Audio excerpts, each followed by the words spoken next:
Bonjour, je suis Guillaume, bienvenue sur ma chaîne La Chambre Noire de Goupil pour une nouvelle vidéo. Je vais vous faire cette vidéo parce que j'étais inspiré par un de mes cadeaux de Noël, qui est une batterie factice. Donc si vous ne savez pas ce que c'est, une batterie factice, c'est typiquement une fausse batterie, voilà, donc une demi-batterie en anglais, et donc ça va se brancher sur un dispositif externe qui vous permettra de charger votre boîtier. Donc on va voir à quoi ça sert juste après.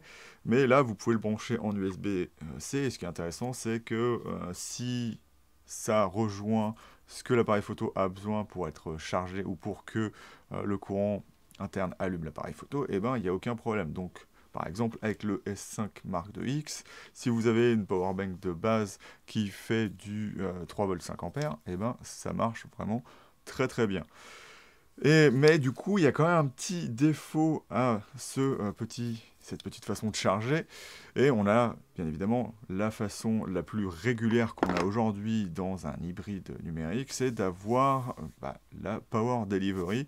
Donc à savoir, vous avez votre port USB dans l'appareil photo et ce que ça fait, c'est de prendre l'énergie d'une batterie qui a des spécifications dédiées qui correspondent à ce qu'a besoin l'appareil photo. Et en interne, la carte de l'appareil photo adaptera le courant pour recharger la batterie et faire en sorte que le boîtier continue à tourner. Donc c'est une solution qui vous permet d'enregistrer beaucoup plus longtemps. Et le gros intérêt de cette façon de pouvoir charger son appareil photo, c'est que bien évidemment on a la redondance d'avoir deux batteries. Donc s'il y en a une qui lâche, l'autre elle peut prendre le relais. Ou si vous avez besoin de changer votre power bank, votre batterie de l'appareil photo, peut supporter le fait que vous débranchiez votre powerbank et donc vous pouvez potentiellement enregistrer jusqu'à l'infini. C'est le cas sur des appareils photo ou des caméras qui auront des ventilateurs à l'intérieur, style FX30 ou 3 ou Panasonic S5 II ou même un Canon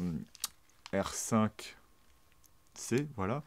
Et donc vous pourrez avoir cette possibilité-là, mais le problème avec les autres appareils photo, c'est que bien évidemment, on a une carte à l'intérieur d'un boîtier qui va faire en sorte d'adapter le courant, donc ça va faire de la chaleur dans le boîtier, et donc c'est le problème principal de cette méthode de chargement, c'est la surchauffe, et c'est d'ailleurs pour ça que je fais mes tests de surchauffe, des fois en branchant l'appareil photo pour voir comment il va résister. Donc c'est le petit problème que vous aurez, mais vous avez le gros avantage d'avoir cette redondance qui vous permettra d'enregistrer et d'être sûr d'avoir aucune... Enfin, c'est très rare d'avoir deux sources de courant qui va poser problème, donc c'est quelque chose qui est assez rassurant de ce côté-là. Par exemple, si vous avez un S5, malheureusement, avec le S5 2X, on peut avoir un petit problème, et j'en parlerai juste à la fin. Du coup, ce qui est intéressant avec l'autre type de chargement, bien évidemment, c'est de ne pas charger en interne. Donc tout se passe à l'extérieur, votre boîtier ne surchauffera absolument jamais. Donc s'il peut enregistrer d'une façon infinie, donc style par exemple le Sony A7 IV, les Canon modernes ou des choses dans le genre, et vous pourrez avoir un enregistrement qui est infini. Sauf que ça va être limité quand même, bien évidemment, à votre batterie.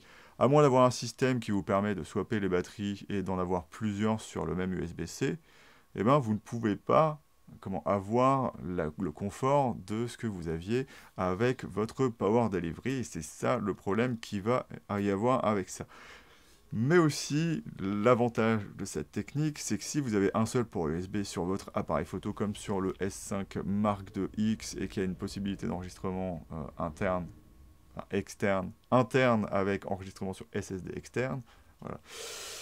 Eh bien, cet appareil photo-là a besoin d'une demi-batterie, parce qu'il a juste un port USB-C. Et donc, si vous ne voulez pas être limité avec juste la petite batterie qu'il va y avoir dans le S5 Mark II et S5 Mark X surtout, et S5, mais ça, on s'en fiche un petit peu, vous êtes obligé d'avoir cette demi-batterie, donc vous êtes limité de toute façon à ce style de chargement si vous voulez pouvoir faire des longs enregistrements sur SSD, ce qui est l'intérêt principal du SSD, puisque vous pouvez avoir des grands stockages pour beaucoup moins cher si vous prenez les trucs de base, ça supportera vraiment automatiquement le ProRes là-dessus, donc c'est pas mal du tout, j'ai testé ça sur des disques SATA de base, donc voilà, je sais ce que je dis. Et voilà, ce sera la limitation sur certains appareils photo, vous serez obligé de toute façon d'utiliser la demi-batterie ou la batterie factice. Donc voilà, c'était un peu l'intérêt qu'on va avoir avec les deux types de chargement. Donc en fait, le mieux, si vous voulez avoir un hybride ou une caméra, plus une caméra type FX ou tout ça, qui marche vraiment très très longtemps, ce sera d'avoir la power delivery et une batterie dans votre appareil photo qui vous permettra de changer tranquillement vos power bank à la suite pour pouvoir enregistrer très très longtemps et même avoir cette possibilité comme on a chez Sony d'avoir la redondance sur les cartes, enfin la redondance, le débordement qui vous permettra d'enregistrer à la fois sur plusieurs cartes et en même temps de changer vos batteries de manière assez simple.